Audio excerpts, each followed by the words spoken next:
Hey everybody, welcome back to my channel. As you know, for most of you who are brand new, I am Siren Frost, and I am the founder of this channel, the Siren Frost channel. And for most of you who are returning, hey, welcome back. And thank you again to come back to Deck Profile Weekly. Okay, I meant to say welcome back to Deck Profile Weekly, but you know what?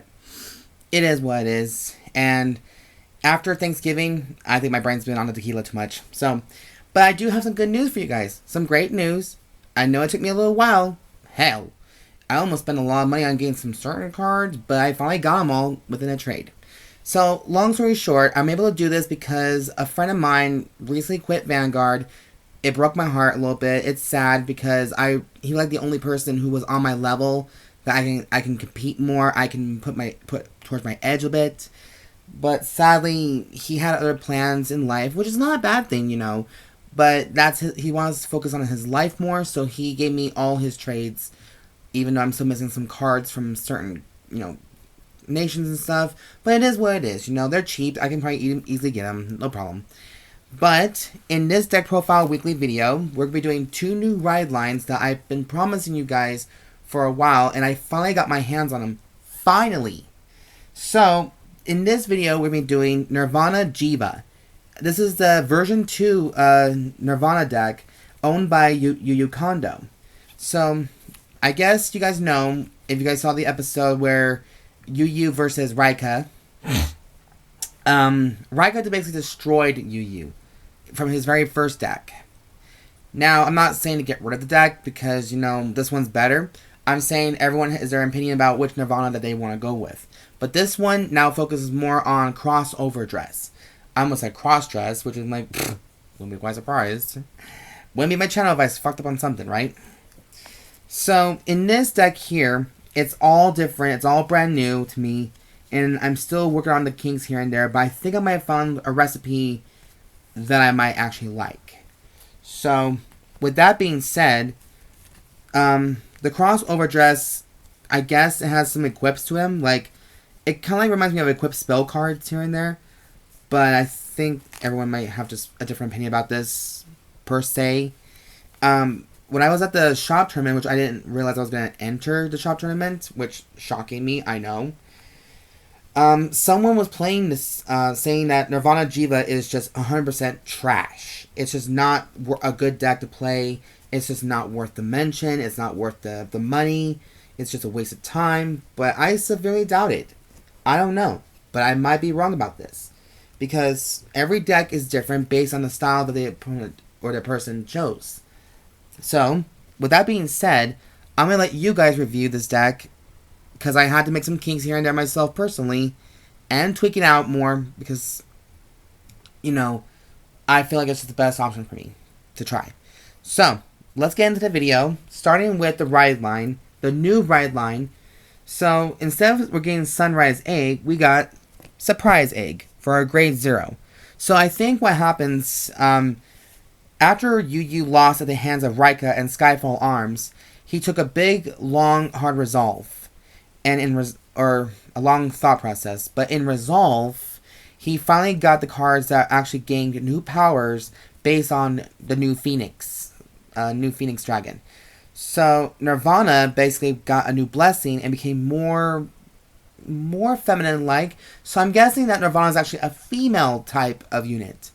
Everyone thought Chakrabarthi Nirvana was actually a male. But from what it kind of seems like Nirvana Jheva is actually a female. Unless they're 2 different Nirvanas. I don't know.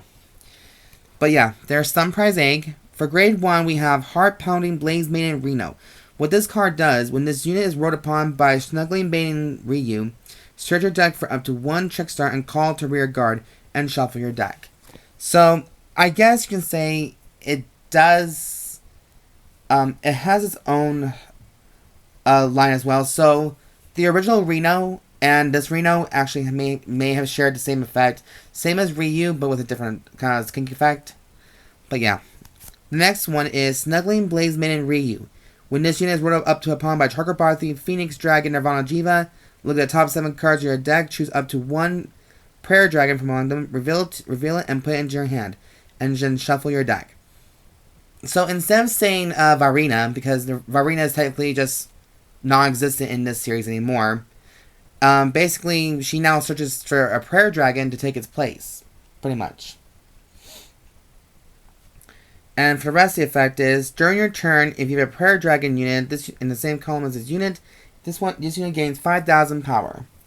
So now it all comes down to the prayer dragons and their effects. Last but not least, we're playing Chakrabarthi Phoenix Dragon Nirvana Jheva for our last Grade 3 Vanguard. And thanks, I have another copy, so I'm more than happy to read this effect to you.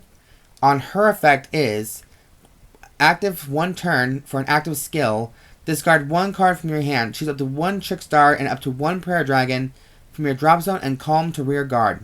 Awesome.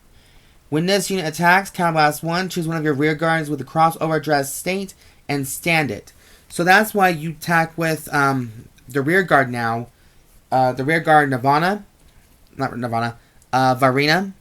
And then after that's done, then Nirvana Jheva will make it stand back up again for a 3rd attack. You can at least get up to 4 attacks if you're lucky. You know, seeing as though that the Nirvana Jheva's effect will only work once. So that's pretty much it. So yeah, that is the... Oh, can't do it. Okay, there you go. So yeah, that is the Ride Line deck. And of course, we're using fitting Team Blackout sleeves for the deck itself. Seeing as though that they are still part of Team Blackout. And also, YuYu Kondo is now the leader of Team Blackout. So, congrats, YuYu. You actually made it to the final round, almost. Now, for the main deck, this is similar to my original Nirvana deck, kind of. I think the triggers are pretty much the same. But only because I work a lot better with this deck here, because I like the shield value, and I like my front row game links a power boost. So, here it is. So, of course, we were playing 4 copies of Trickstars, because you do need them for the bar Vairinas or the new Vairinas equips, along with the prayer dragons, I should say. We got 4 heals, and we're doing 8 criticals in this deck. So we got 4 Zonnes for burning flare dragons, 3 Blaze Man Paramas for the shield value. I know that people don't like front triggers still, and I've seen people be like, well, I need the draw power, so draws are more essential than fronts. Well, in my eyes, since I can keep my hand as close to like 7 cards or 8 cards at a time, because there's no need to waste your hand on the first time unless you want to go aim the game quickly for a timer, you know, unless you're in that serious problem. But to me, the front is also a good help because your Vanguard and your rear guard can gain that power, so I don't see a big problem with it. Last but not least, we have Dragveda. And of course, everyone says, let's not use over triggers because they're bad for the game. Dude, you get one of these. You get one freaking over trigger, okay? Quit your bitching, suck it up, and shut the fuck up. If you lost to an over trigger, that's probably on you. After all, that kind of sounds like a you problem. But anyways, sorry for the rant, you guys. It's just I'm sick and tired of people on Twitter or aka Twatter, basically saying that over triggers are bad. They're just not healthy for the deck, or they used to say that. But to me, they help out a lot. It's just for that one time. Sheesh. But anyways, enough of my ranting and rambling. For grade 1s, I'm playing 8 grade 1s in this deck. And the ones you kind of need, I know there's more you probably need to have, but this is my personal opinion right here. So I'm using 4 copies of Flash Equipped Dragon Bramahda. So 4 of these cards, I finally got my 4th one because my friend did transfer all his cards to me. I still got given the last 200, but that's just me though. But yeah, this card right here, basically what he does is, when this card becomes an original dress, counterblast 1, draw 2 cards and choose a card from your hand and discard it. So this is kind of like Vairina Arcs. Now, here's an option. You are allowed to play Vairina Arcs in his deck if you want to outsmart your opponent with when he's playing a Skyfall Arms or something that may counteract the deck itself. So if you really want to, you can make an overdress / cross overdress deck mixed in with Nirvana Jheva if you so choose to. I'm not going to tell you how to do your decks. Just option 1 and 2, you know. But yeah, I like this card because it does give you the draw power and discard a card for 1. So to me, this is not... You're plussing 2, and you're minusing only 1 card. So to me, it's not a big of a deal. Now, keep in mind, it may hurt a trigger when you're trying to get a trigger dry drag, but in the end, it's going to be worth it. Trust me, it will be okay. Now, we're playing the 4 new complete guards that came out in the Set 6 collection, Sparkle, Rejector, Dragon. Now, I could say Twin Buckler. You can still play Twin Buckler Dragon if you want to, but this is a new series, so YuYu deserves to get a full new power, and I figured the new complete guards will add more of a tasty touch to this deck. That's just my personal opinion. Everyone's entitled to it. So, that's for the grade 1s. Moving on to grade 2s, we're playing a crap ton of grade 2s because, you know, in this deck here, you kind of need them. I mean, it's no different than the Vairina Arcs, Vairina Valientes. Well, that's grade 3, but, you know, you guys get the point. But, yeah. So, for grade 2s, we're playing 4 copies of the Prayer Dragon, Sword Equipped Dragon, Galondight. Galondight? I don't know. I gotta write that name again. So, Galondight. Okay, Galondight.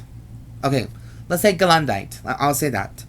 Now, its skill is, when this card becomes an original dress, choose one of this card's outer dress units until the end of turn. It gets 5,000 power, and if it outer dress is, and if the outer dress is Jeweled Sword Equipped Vairina, this unit gets 5,000 power. So that's what it meant. Okay, I feel kind of stupid for not reading that more carefully, but now I know. So, this card does go with Jewel Sword Vairina. So, obviously, that's going to be the effect is. So, does that mean... Now, I have a question for you guys. So, on the first effect, as long as an outer dress, it gets 5,000 power, right? Just automatically. However, if it's also Jewel Sword Vairina, and it gets another 5,000, would that mean it still gains a full 10,000 power if it goes through? Good question, I probably think. Next, speaking of Jewel Sword Vairina, we're playing 4 copies of Jewel Sword Equipped Vairinas. So, for this guy here, it's a CrossOverDress unit, 1 Trickstar, and 1 Prayer Dragon unit. If this card is in CrossOverDress state, this unit gets 10,000 power, and for the battle that this unit attacked, when your opponent would call cards from their hand to Guardian Circle, they must call 2 or more cards at the same time. So this will also hurt your opponent's Guardian phase as well. If they don't have all the cards they need, like if they have a complete guard in their hand, it won't do nothing for them. So, you know, you're going to win no matter what. Plus, on top of the critical triggers, or a front trigger, or any kind of trigger, you're going to get enough power to win the game, if you can get it through.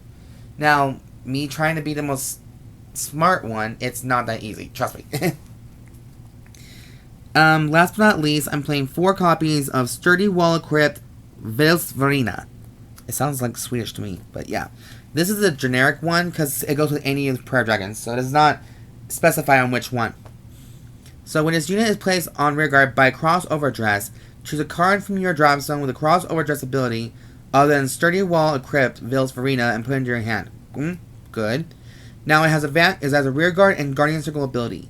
If this unit is in the CrossOverDress state, this unit cannot be chosen by your opponent's card effects, and it gets 5k power and 5k and 10k to the shield. So that is amazing to freaking have. That's why it's at 4, because you never know what your opponent's gonna do or not. So yeah, that's the grade 2 lineup. God, I'm already at 14 minutes, you guys. I'm sorry for the long one, but I'm really excited for this deck to actually start playing it, so you guys can't really blame me for that. Okay, so now for grade 3s, there are no orders in this deck, so that's going to be the first, but why not? So I'm playing 3 Jhevas, just for the Persona Reliability, and then 3 Brilliant Equipped Bram Vairinas. Now, everyone can say you maybe play maybe like 4 of these guys, but I want to start with 3 to see how good I can do with this deck too. Basically what this card does, during your turn, if this unit is in the CrossOverDress state, this unit gets 10,000 power, and if your opponent's Vanguard is grade 3 or greater, this unit gets additional 10,000 power. So wait, holy shit, does it gain like 20k power at a time? Like, what the fuck? That makes it a 3-3 beat stick. I did not know that, you guys. Like, god damn it. Okay, that is not bad. I should have made a 4 of. Fuck. Oh well. 1 turn only for rearguard. When this unit attacks, hits a Vanguard, if the unit is in the XOverDress state, Soul Blast 1. Choose one of your columns and retire all of your opponent's units in that column. So what column? Does it have to be like where Bram is? Or it can be like an empty column? That's the question that I need to start answering or asking. But we'll see what happens. But anyways, you guys, that is the conclusion deck profile debut of Chakrabarthi, Phoenix Dragon, Nirvana Jheva, owned by now YuYu Kondo. And I'm actually happy I'm finally doing this video for you guys. Like, I've been waiting for a while. Like, I've been waiting patiently. But thanks to my friend, I am now able to do the decks that I need to get started on before the set 7 collection, which I'm very happy for. So, in the comments down below, you guys, let me know what you guys think about this deck, if what your thoughts are about the XOverDress state and these units. Has anyone in your locals have ever played this deck, or not quite yet? Let me know in the comments down below, and I am your host, Siren Frost, signing out.